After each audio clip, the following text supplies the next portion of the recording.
Thank you very much for the introduction, Richard, and hello, everyone. And my own personal thanks to Mike as well. We had a lovely coffee in Cirencester that resulted in his introduction of me to your group. I just wonder, Richard, whether it's possible to make me a co-host so that I could share my screen. Would that be okay? Certainly would. Could you do that, please, Dom? It's already there. Thank you, Dom. Can you see it at the bottom in the middle, Paul? Yeah, thanks ever so much. Magic. Right. So just before I do that, I'm just going to say that I'll say a little bit about a line or two about what our business is about, and then I will share a definition that we're using for what does regeneration actually mean. It's a word we're seeing everywhere, and what sense can we make of it? And then following from the definition, I'll show some examples of how that's manifesting in the world, and then we'll go into detail into two case studies, two organizations I'm currently working with. So that's the kind of shape of it. And then I think there's a plan that, we might go into breakouts and raise questions and so on. And that's the exciting bit, I think, certainly for me. Okay, so I'm going to, oh yes, thanks Richard for popping that into the chat. So let me share the screen.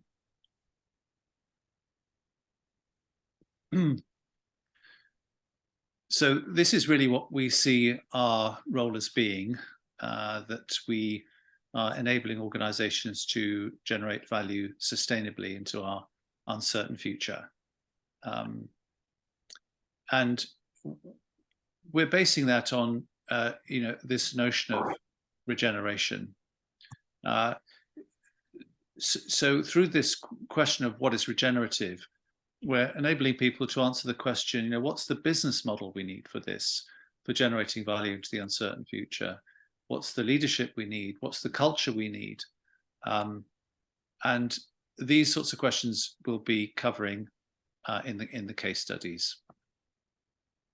So what exactly is regeneration?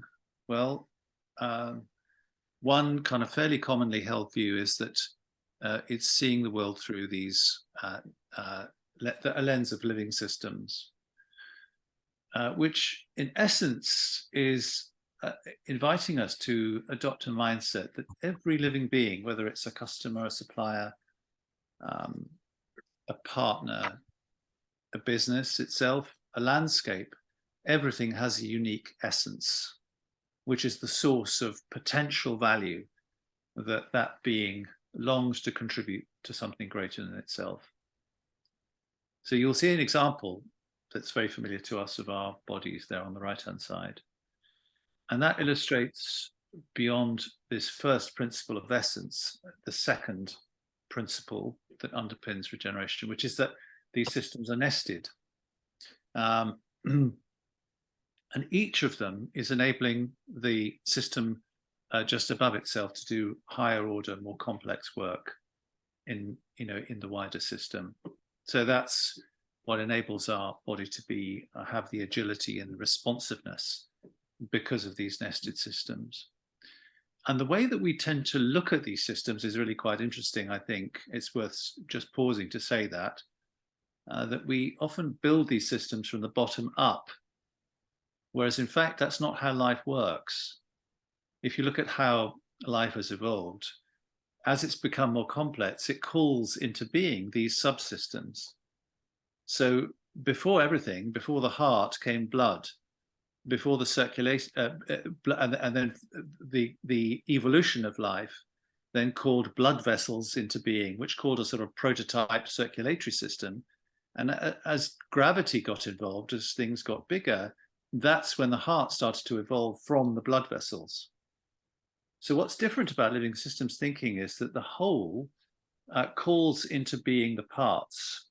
Now, as compared to machine thinking, which is how we've been schooled for centuries, a couple of centuries at least, is that things are built up from the bottom, a bit like a clock. You build things up to become more complex to make the whole. So it's a shift in mindset. What does that mean for business? Well, then, like the heart, the business itself takes its form and function from the needs of the wider whole. And its role then, that follows from that, is that it needs to develop a value offering that grows the capacity for the whole to evolve. So there are three thoughts I'd like us to bear in mind from this. One is that living beings have essences. Secondly, that they're nested in wider systems. And thirdly, that they're constantly evolving. What does this look like in practice? Let's just, there we are. So here you see some examples of what these nested systems look like. On the left-hand side, what we have, if you like, is a schematic for how to bring our thinking, bring this living systems thinking into reality in our businesses. And it starts with that second circle, human growth, asking ourselves questions like, what is my own essence? What really do I resonate with when I think of what's going on in the world? What is my work really about? And how can I uniquely contribute through the business I work for, or that is my business? And what can that business uniquely do in the world that addresses some of the great questions that we all have? I'm going to answer those questions in for two businesses that I'm working with currently, but I wanted to just give you an example of what this looks like, what these nested systems can look like in different cases. I'm going to focus on the two ones second to the right, the Wilderness Center and a life sciences business that I'm working with. So the first one is the life sciences business. This business is creating viral vectors, which is enabling cancers, or enabling cancers in the body are cloaked with what are, in essence, invisibility cloaks, a bit like Harry Potter's invisibility cloak. And what these viral vectors do is that they dissolve that that invisibility cloak so that the immune system can recognize the cancer. Now, the potential for this is immense, as you can imagine, because it enables the immune system to recognize the cancer and therefore to regenerate the body's capacity for life. Now, where they're at is they've had clinical stage trials 1, and they're going into a second round of clinical stage trials, and they really want these to be successful. They need to develop that technology a little bit further to tweak it. They've had some real success, and investors are very, very interested, but they need to generate quite a lot of money in order to be able to fund these trials. What they need to do is they need to release the capacity in the business to be able to design these trials well and to release the finance that is essential for that process. What they've asked us to do is to do a culture survey, which we've done. We completed it late last year, in order to discern how is it that this business needs to evolve in order to be able to meet this regenerative goal. And just to remind, the regenerative goal is healing the body's capacity to regenerate, allowing the immune system to keep the body alive and thriving, and therefore to be able to evolve so that people can evolve their own lives and to go into society and to take that regenerative story also into their own lives. And that's becoming more and more explicit in the offering, by the way. And what we discovered really through doing the culture survey is that currently the business gives status to expertise and to hierarchy. It stifles creativity. The fantastic young scientists that they've got gathered don't feel as though they're being included, and everything that the ideas they have are being smothered, it feels to them. There's a taboo on information sharing across the silos in the business, which is creating a drag on what the business is able to do. And this is now collectively being recognized. the chief execs involved, and we really realized that the human growth that you can see on the left-hand side, the growth of this organization that's going to bring these systems into sharp focus is the need to flatten the business, to release people from these taboos, to generate a culture collectively together through conversation and through structure, such that the business can use its collective intelligence to design these second stage trials, and therefore to bring the full capacity of what the business is able to do to heal their patients' desire to obviously regenerate their own lives and bodies. So this gives you one example of how living systems thinking can really help generate value. Here's another. So this is a client of mine that is a friend of mine too. And we met about 3 years ago, again, after a break. We'd done some consulting work with each other over the years. And this is it's an amazing location. It's 1,000 years old. It sits on top of a beautiful vista which looks down towards the River Severn. And through history, it's been a refuge. People fleeing the invading armies, whether it's the Romans or the Vikings. But then after that, it's been it's been a hospital for soldiers recovering from the First World War, and then it's been a hospital for infectious diseases where children have been able to retreat to in safety, both for their own safety and for the communities. A refuge, in other words, and it sits in this beautiful setting.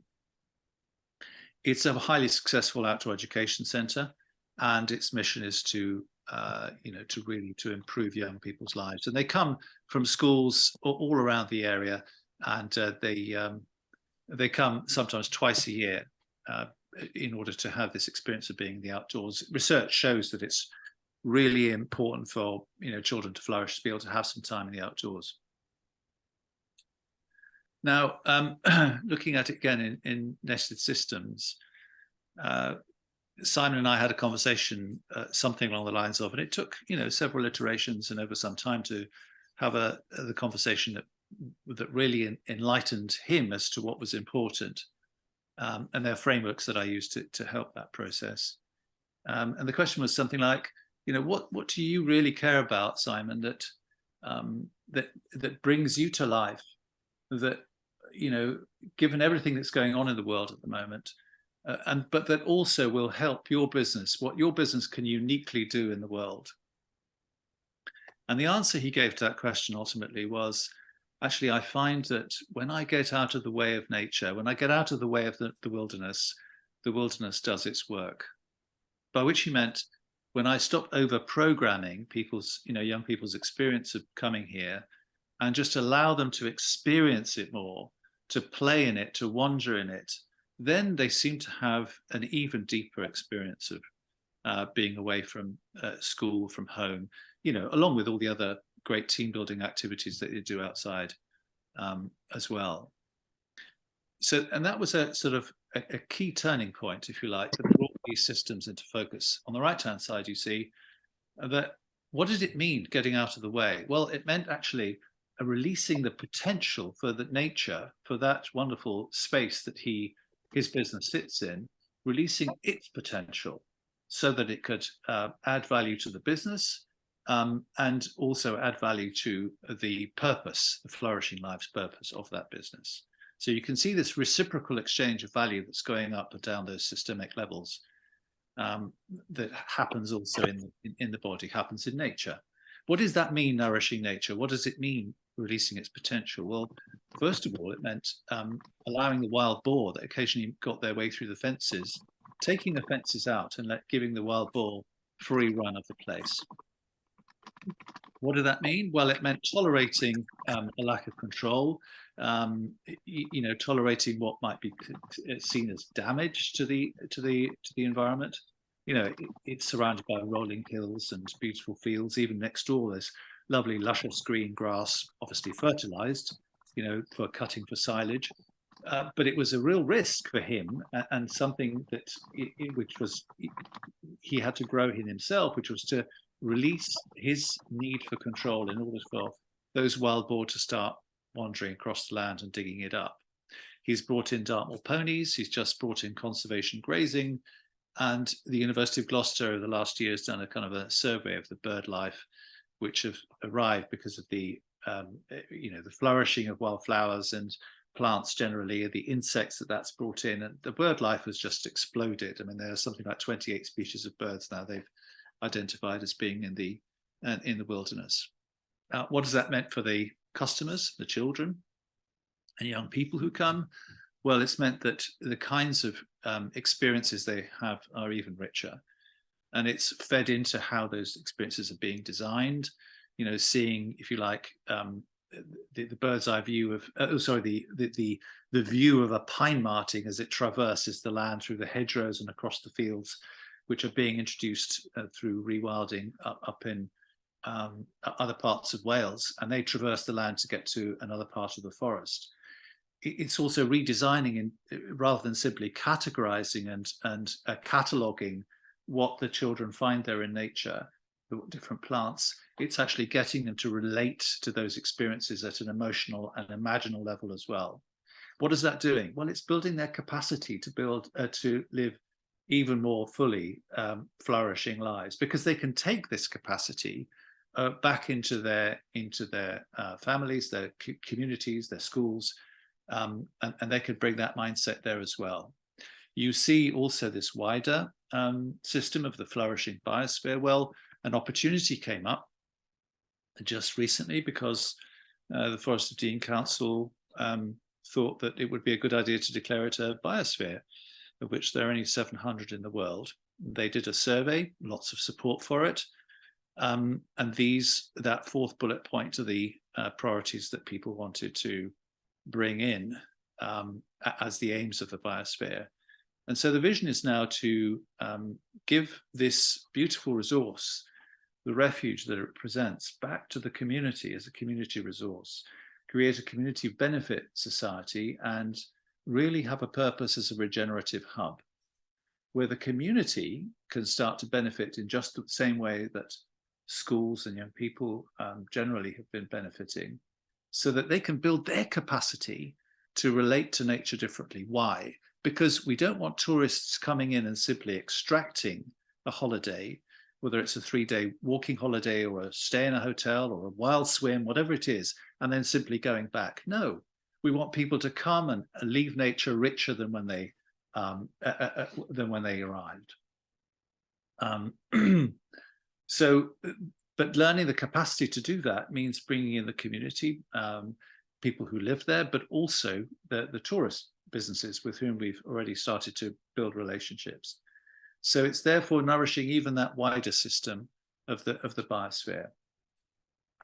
So that gives you a couple of examples, and a week on Friday we're gathering to run the second iteration of our course for regenerative leaders, to begin to think in this kind of way in regenerative systems, back into these examples here. And that I think gives enough of I hope gives enough of a flavour of what this means to kick off a discussion. So I shall stop the share.